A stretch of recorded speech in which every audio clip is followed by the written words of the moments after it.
Suicide is the second leading cause of death among many young people, and for many, it's tied to mental health struggles like depression and anxiety.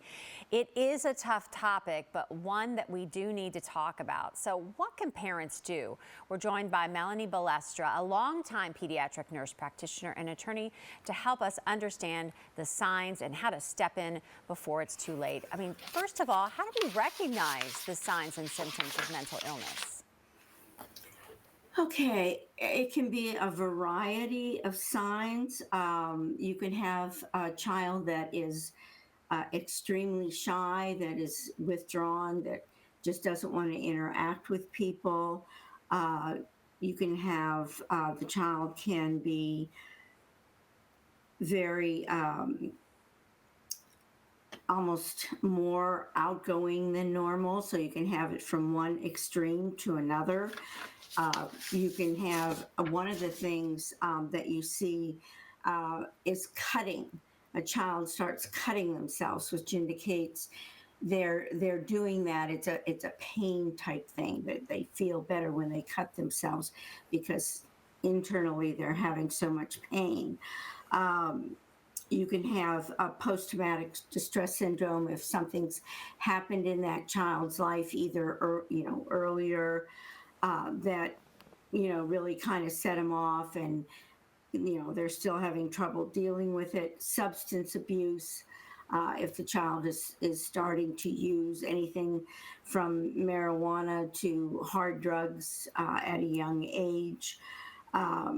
If they're being bullied a lot, bullying can really cause problems, and especially now with the internet and all the different Instagram and Facebook and everything. This can just send a child over the edge. Or they may have a physical or intellectual disability, and people are making fun of them. So again, they want a way out. So suicide is their way out. And you even see kids today that can be very popular, and football players or cheerleaders, or but very popular in school, and suddenly they die by suicide. And part of the problem is even parent communication, where parents will just think, oh, this is something my child's going to get over, this type of thing. And basically that's happened with my daughter, where I couldn't get pediatricians or counselors or anyone to listen to me. It was like, you're an overprotective mother. So you mentioned but like parents and how they can step in. So how do you be the best advocate for your child? Well, you need to stick up for your child. You need to be fair. Today we've gotten so that if a child does anything wrong in school or anywhere, you go after the teacher or the adult, rather than looking at the child to see what is wrong with the child.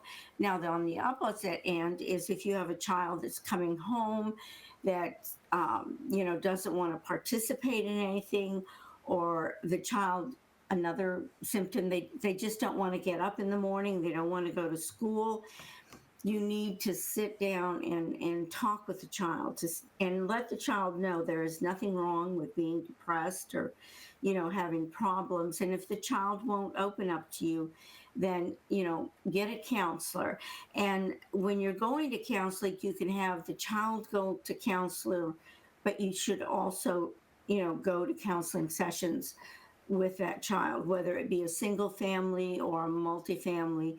The parents need to become involved with that child. So many important ways and directions to go into. Melanie, where can we go to find out more of your advice and to get in touch with you?